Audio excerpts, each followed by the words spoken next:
ഉന്നതമായ വിളിയുടെ ലക്ഷണം എന്താണ്? എല്ലാവരും ദൈവവുമായി അനുരഞ്ജനത്തിലായിരിക്കുന്ന ഒരു വിളി നമുക്കുണ്ട്. എന്നാൽ ദൈവവുമായി വീണ്ടും അനുരഞ്ജനത്തിലായിക്കഴിഞ്ഞാൽ എല്ലാവരും പ്രതികരിക്കേണ്ട മറ്റൊരു വിളിയുണ്ട്.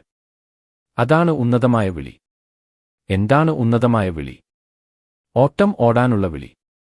പാപത്തിന്റെ ഭാരമില്ലാതെ ഓട്ടം ഓടണം. പാപവും ഭാരവും ഉപയോഗിച്ച് നിങ്ങൾക്ക് ആ ഓട്ടം ഓടാൻ കഴിയില്ല എന്ന് അത് പറയുന്നു. നമുക്ക് ഓടാം. നമ്മുടെ മുന്നിലുള്ള ഓട്ടം. ഓട്ടം എന്താണ്? വിളി ഉന്നതമായ വിളികളുടെ വിളി അല്ലെങ്കിൽ ദൈവത്തിന്റെ ഉന്നതമായ വിളിയുടെ ഓട്ടം. വീണ്ടും ജനിക്കുന്നത് ഓട്ടം അവസാനിപ്പിക്കുന്നില്ലെന്ന് നാം മനസ്സിലാക്കേണ്ടത് പ്രധാനമാണ്. വീണ്ടും ജനിക്കുക. ഓർക്കുക, ഓട്ടം ആരംഭിക്കാനുള്ള യോഗ്യതയാണിത്. ഈ ഉന്നതമായ വിളിയുടെ ഓട്ടം നമ്മൾ ഓടേണ്ടതുണ്ടോ?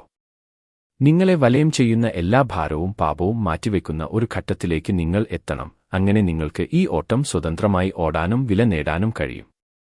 ചോദ്യം: വില എന്താണ്? മനുഷ്യശരീരത്തിന്റെ അമർത്യതയാണ് വില. സ്വർഗീയ ലോകങ്ങളിലേക്കുള്ള ആസ്തിയാണ് വില.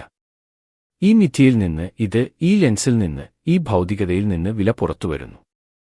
മനുഷ്യത്വത്തിന് വിധേയമായ ദൈവത്തിന്റെ സൃഷ്ടികളായ സിയോൻ നഗരത്തിന്റെ യാഥാർത്ഥ്യങ്ങളിലേക്ക്.